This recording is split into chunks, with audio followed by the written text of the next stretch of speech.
Meio-dia, seu estômago não tá pedindo nada. Você não tá com fome. Mas vai lá, senta na mesa e come, porque é hora do almoço. Isso que você acabou de fazer não tem nada de natural. Zero.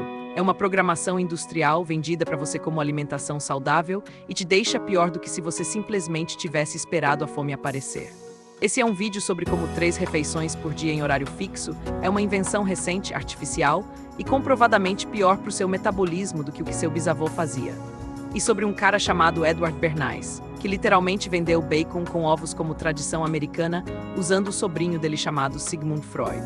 No vídeo anterior eu mostrei como o sono monofásico de 8 horas é uma invenção industrial que apagou 2000 anos de padrão bifásico. Esse vídeo é o irmão, porque exatamente o mesmo processo aconteceu com a comida. E pelas mesmas razões, fabricar o trabalhador dócil, sincronizado, previsível.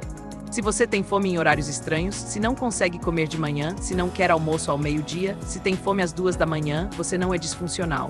Você está ouvindo um corpo que nunca foi feito para comer em horário de fábrica. A boa notícia: a ciência moderna está começando a dar razão para esse corpo. A má notícia: toda uma indústria de 3 trilhões de dólares por ano depende de você achar que ele está errado. Vamos começar desfazendo uma ficção. A ideia de que sempre se comeu 3 vezes ao dia é falsa. Durante a maior parte da história da humanidade, não foi assim. Os romanos, por exemplo, consideravam múltiplas refeições diárias um sinal de glutonaria. Eles comiam uma refeição principal por dia, geralmente ao meio-dia, chamada de cena. A historiadora da alimentação Caroline Yeldon resume: eles eram obcecados com digestão e comer mais de uma vez era considerado uma forma de gula. Esse pensamento impactou como as pessoas comeram por séculos depois. Na Idade Média, o padrão era outro, mas também não era 3 refeições. Trabalhadores rurais comiam um pouco de pão com cerveja cedo de manhã antes de começar o trabalho. A refeição principal, chamada de dinner em inglês, que é a origem da nossa palavra jantar, acontecia por volta do meio-dia. E ocasionalmente havia um lanche leve à noite, chamado de souper. Durante o reinado de Henrique VII da Inglaterra, de 1485 a 1509, a refeição principal do dia geralmente acontecia por volta das 11 da manhã. Repara no detalhe: o jantar não era à noite. Era no meio do dia, quando o corpo realmente tem mais capacidade digestiva, e isso é ciência moderna. O metabolismo é mais eficiente na primeira metade do dia. O padrão que nossos avós chamavam de almoço reforçado era, na verdade, o jantar deles. Até cerca de 1800, a maioria dos ingleses comia 2 refeições por dia. 2, não 3. A ideia de que o corpo humano precisa de 3 refeições em horário fixo simplesmente não existia. E tem mais: os colonizadores europeus, ao chegar nas Américas, notaram que os povos indígenas comiam quando tinham fome. Sem horário, sem ritual rígido. Simplesmente quando o corpo pedia. A reação foi considerar isso um sinal de incivilização. A historiadora Abigail Carroll, autora do livro Trisquares, A Invenção da Refeição Americana, mostra que os colonos usaram a disciplina das refeições em horário fixo como marca de superioridade civilizatória. Tradução: impuseram o próprio ritmo industrial sobre povos que ouviam o próprio corpo e chamaram a diferença de atraso. Então, o que aconteceu? Mesma resposta do vídeo anterior: revolução industrial. A fábrica não pode funcionar com operários indo para casa comer a refeição principal ao meio-dia. Não pode funcionar com gente comendo quando sente fome. A fábrica precisa de pausas coletivas curtas, sincronizadas, previsíveis. Aí nasce o almoço moderno. Antes de 1800, a palavra lunch em inglês nem era uma refeição. Em 1755, o dicionário de Samuel Johnson definia lunch como tanto alimento quanto a mão pode segurar. Não era horário, não era ritual. Era um jeito de falar de um pedaço de comida que você enfia no bolso. Só por volta de 1850 é que o almoço se torna uma refeição oficial, preenchendo o espaço entre o café da manhã e o jantar. No começo do século XX, se estabelece como refeição formal entre meio-dia e 2 da tarde. E por que exatamente nesse momento? Porque os trabalhadores não podiam mais ir para casa. Os dias de trabalho ficaram longos demais. A luz artificial empurrou o jantar para depois das 6 da tarde. E aí sobrou uma janela de 8, 10 horas no meio que a fábrica precisava gerenciar. Solução: uma pausa curta, comida rápida, volta para a máquina. Nasce o almoço de trabalhador, sanduíche, prato feito, marmita. Exatamente ao mesmo tempo, o café da manhã deixou de ser opcional. Antes da industrialização, muitas culturas não comiam nada antes do trabalho ou comiam muito pouco. Na Idade Média, a Igreja Católica inclusive desencorajava comer antes da missa matinal. Daí vem a palavra breakfast, quebrar o jejum. Mas para a fábrica, o trabalhador precisa de combustível para as próximas 5 horas de trabalho pesado. Logo, obrigatório comer antes de sair de casa. Então a tríade café da manhã, almoço, jantar não é natureza humana. É a arquitetura calórica de um dia de fábrica. 3 pausas sincronizadas com o turno. Isso é tudo. Mas a história fica mais estranha. Muito mais. Porque o que você come no café da manhã foi desenhado por um fanático religioso obcecado com um problema muito específico: masturbação. Estou falando sério. Em 1876, um médico adventista do sétimo dia chamado John Harvey Kellogg abriu um sanatório em Battle Creek, Michigan. Ele era vegetariano estrito, anti-álcool, anti-café, anti-tabaco, anti-sexo, inclusive dentro do casamento. Dizem que nunca consumou o próprio. E, principalmente, anti-masturbação. Ele escreveu livros inteiros sobre os horrores da autopoluição, recomendando desde circuncisão sem anestesia até a aplicação de ácido carbólico no clitóris de meninas para desincentivar a prática. Kellogg acreditava que comida condimentada, carne e prazer alimentar em geral estimulavam os desejos sexuais. A solução: desenvolver um café da manhã propositalmente insosso, sem sabor, sem estímulo. Em 1894, com o irmão Will, ele inventou o cornflakes. Objetivo explícito: reduzir a libido dos pacientes do sanatório. Isso é história documentada, não conspiração. O cereal matinal que bilhões de pessoas comem todo dia foi inventado como castigo antilibidinoso por um médico puritano. O irmão Will, mais esperto, percebeu que tinha um mercado gigante. Adicionou açúcar, horror para Gion e começou a vender em massa. Explodiu. Em 1903, mais de 100 fábricas de cereal operavam só em Battle Creek. E aqui entra a jogada de marketing. Para vender mais, era preciso convencer o público americano de que café da manhã era obrigatório e saudável.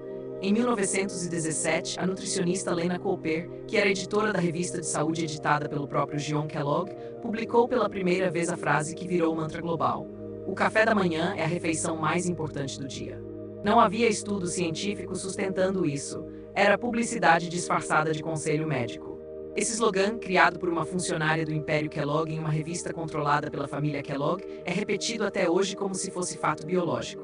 Não é slogan de venda de cereal, mas a história ainda não acabou, porque nos anos 1920 veio a segunda onda, a manipulação em escala industrial do que é café da manhã americano. Nessa época, os americanos comiam café da manhã leve, café, pão, às vezes cereal. A Beechnut Packing Company, que vendia bacon, queria vender mais bacon. Contrataram um cara chamado Edward Bernays. E aqui a coisa fica sombria. Bernays é considerado o pai das relações públicas modernas. Ele era sobrinho de Sigmund Freud. Sim, aquele Freud. E pegou a psicanálise do tio e transformou em ferramenta de manipulação de massa. Ele trabalhou em campanhas de propaganda do governo americano na Primeira Guerra, em campanhas para fazer mulheres fumarem. Criou o termo tochas da liberdade para cigarros. E em operações da CIA para derrubar governos estrangeiros, literalmente. A operação que derrubou o presidente eleito da Guatemala em 1954 foi desenhada por ele. Esse é o cara que inventou o bacon com ovos como tradição americana.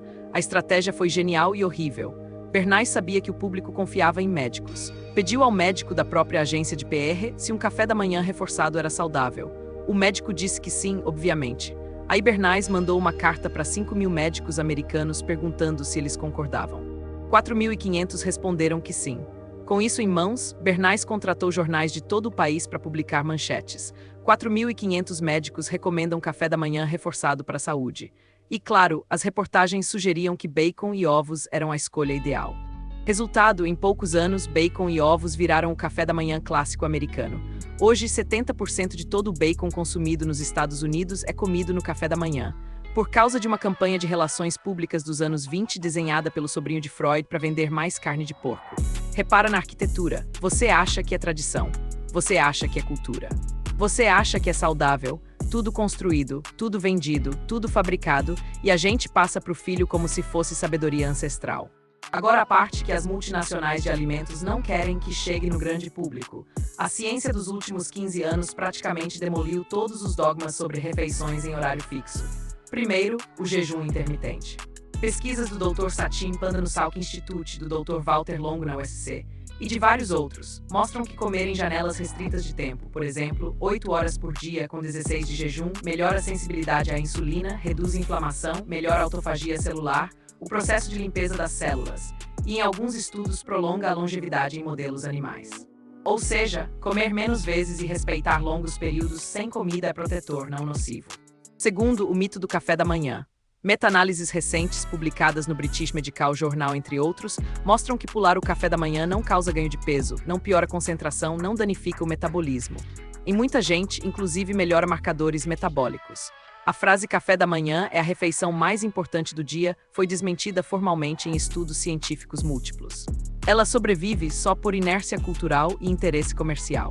Terceiro, e esse é o mais importante para o seu caso, alimentação guiada por fome, às vezes chamada de alimentação intuitiva, tem literatura científica crescente mostrando que pessoas que aprendem a comer quando têm fome real e parar quando estão satisfeitas tendem a regular peso naturalmente, reduzir compulsão e melhorar a relação com comida. O problema é que a maioria das pessoas já foi condicionada desde criança a ignorar esses sinais. Termina o prato, hora do almoço é meio-dia, tem que tomar café da manhã.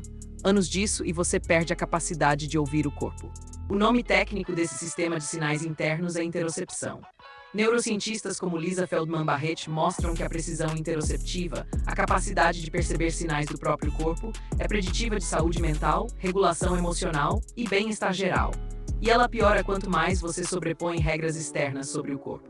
Conclusão: comer em horário pode literalmente ser mais prejudicial do que comer por fome. Mas isso é ruim para o almoço empresarial, para o restaurante aquilo, para a indústria do cereal matinal, para a merenda escolar padronizada. Então não vira senso comum. Nem todo mundo engoliu, literalmente, o modelo industrial. Religiões do mundo inteiro mantêm tradições de jejum. O Ramadã muçulmano é um mês inteiro comendo só depois do pôr do sol. A quaresma cristã ortodoxa tem variações de jejum que vão de redução de refeições a dias inteiros sem comer. O judaísmo tem o Yom Kippur. O budismo tem várias práticas de abstinência alimentar. O hinduísmo Eden. O que essas tradições todas sabem há milênios, a ciência moderna está redescobrindo agora. Períodos sem comida são restauradores, não destrutivos. Culturas mediterrâneas mantêm padrões de refeição que desafiam o modelo industrial. Italianos e espanhóis jantam às 10 da noite. Fazem siesta depois do almoço, que é a refeição principal do dia. Franceses ainda almoçam longamente, sem pressa, como atividade social, não como pausa operacional. Esses são países com índices de obesidade historicamente mais baixos que os de cultura anglo-saxônica industrial pesada. Não é coincidência. Atletas de elite modernos frequentemente rompem o padrão de 3 refeições. Basquetebolistas, maratonistas e ciclistas costumam comer 5, 6, 7 vezes ao dia em quantidades menores. Lutadores de MMA fazem ciclos de jejum e alimentação conforme o calendário de competição. Nenhum atleta sério trata café da manhã, almoço, jantar como regra biológica. Eles comem conforme a demanda. E os povos indígenas, que os europeus chamaram de não civilizados por comer quando tinham fome, podem ter estado certos o tempo todo. Juntando os 2 vídeos, o do sono e o da comida, aparece um padrão. O capitalismo industrial precisou de corpos sincronizados. Trabalhadores que acordam juntos, dormem juntos, comem juntos, fazem pausa juntos, voltam para a máquina juntos. Essa sincronização não é natural. Ela tem que ser fabricada. E a forma mais eficiente de fabricá-la é convencer as pessoas de que o modelo artificial é o modelo saudável. Daí nasce toda uma literatura de autoajuda, de nutrição, de medicina popular, reforçando 8 horas de sono contínuo, 3 refeições em horário fixo, café da manhã é essencial, não pule refeições, dormir tarde é ruim. Tudo embalado como ciência. Muito pouco realmente sustentado pela ciência quando você olha a literatura original. E o resultado final é um tipo específico de cidadão, alguém que desaprendeu a ouvir o próprio corpo. Alguém que pergunta para a nutricionista a que horas deve sentir fome. Alguém que pergunta para o médico a que horas deve ter sono. Alguém que delegou para autoridades externas a regulação dos processos mais básicos da própria existência. Esse cidadão é ótimo para a fábrica. É ótimo para o mercado de alimentos processados. É ótimo para a indústria farmacêutica que vende remédio para as consequências dessa violação sistemática do ritmo biológico. Diabetes, obesidade, refluxo, insônia, ansiedade. Mas é péssimo para ele mesmo. A boa notícia é que o corpo é tolerante, ele não esquece. Mesmo depois de décadas ignorando os sinais, você pode voltar a escutá-los. Comece pequeno. Da próxima vez que der meio-dia e você não tiver fome, não coma, espere a fome. Ela vai aparecer e quando aparecer vai ser real. Da próxima vez que você acordar e não tiver vontade de comer, não coma. Espere o corpo pedir. Você vai notar, nas primeiras semanas, que os horários certos de fome nunca foram aquilo que te ensinaram. E tudo bem. 3 refeições por dia em horário fixo não é saúde.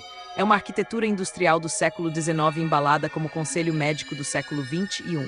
Seu corpo sabe quando tem fome. Seu corpo sabe quando tem sono. O problema nunca foi ele. O problema é o relógio que te fizeram engolir. Se esse vídeo fez sentido, compartilha com aquela pessoa que insiste em te fazer comer quando você não tá com fome porque tá na hora. Inscreve no canal.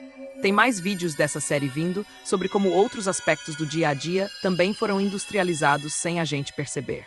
E conta nos comentários, você já tentou comer por fome em vez de horário? O que mudou? Quero ler os relatos.